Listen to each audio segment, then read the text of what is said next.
महाराष्ट्र और झारखंड के विधानसभा चुनाव के मतदान खत्म हो चुके हैं। अब 23 नवंबर को नतीजे आने का इंतजार है।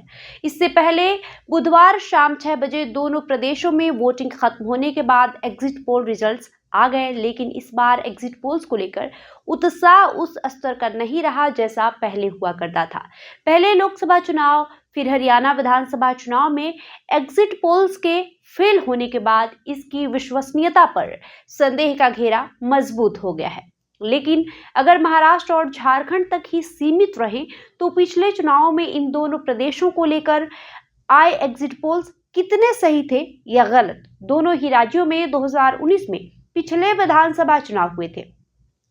तब महाराष्ट्र में 7 एग्जिट पोल्स के औसत ने बीजेपी के नेतृत्व वाले एनडीए के खाते में 207 सीटें दी थी, लेकिन चुनाव आयोग ने रिजल्ट घोषित किए तो एनडीए 161 सीटों पर सिमट गया। यानी एग्जिट पोल्स में एनडीए को 46 सीटें ज्यादा दी गई थी। तब एनडीए में बीजेपी के साथ शिवसेना थी जो बटी नहीं थी। तब शिवसेना चीफ उद्धव ठाकरे ने मुख्यमंत्री की कुर्सी को लेकर बीजेपी से नाता तोड़कर कांग्रेस एनसीपी गठबंधन का दामन थाम लिया था, लेकिन गठबंधन के बीच सत्ता साझेदारी पर सहमति नहीं बनने के बाद सरकार बनाने में असमर्थ रहा।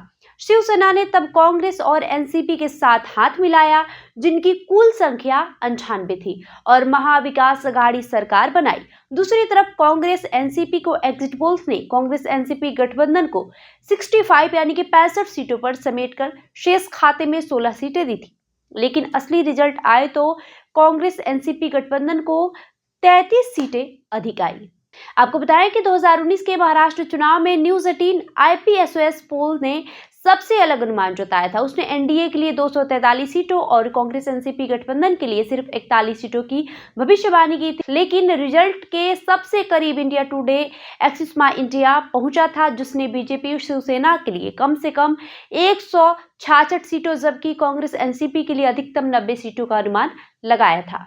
वहीं पिछली बार झारखंड के लिए पेश अनुमानों में पोलस्टर्स ने बेहतरीन प्रदर्शन किया था। 3 एग्जिट पोल्स के औसत में जेएमएम कांग्रेस राजद गठबंधन की राज्य की कुल 81 में से 41 सीटों पर जीत की भविष्यवाणी की गई थी। वहीं बीजेपी के खाते में 29 यानी कि 29 सीटें दी गई थी, जिसने अकेले चुनाव लड़ा था। तब एनडीए से अलग होकर चुनावी मैदान में दम दिखाने वाली ऑल झारखंड स्टूडेंट्स यूनियन यानी AJSU 4 और बाबूलाल मरांडी के नेतृत्व वाली तत्कालीन झारखंड विकास मोर्चा यानी झाविमो के खाते में 3 सीटें दी गई थी। आजसू ने इस बार एनडीए में वापसी कर ली, जबकि जेबीएम का 2020 में भाजपा में विलय हो गया।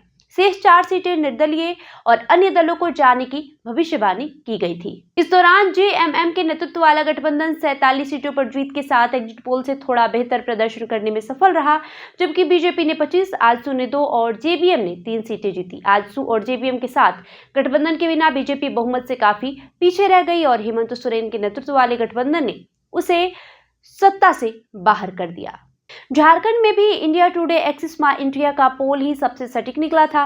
उसने बीजेपी को कम से कम 22 सीटें दी थी, जो असल नतीजों में 25 सीटें लेकर आई थी। इसी तरह जेएमएम के गठबंधन को उसने अधिकतम 50 सीटें दी थी और असल में 47 सीटें आई। टाइम्स नाउ पोल ने जेएमएम गठबंधन को 44 यानी कि 44 सीटें मिलने का अनुमान जताया था।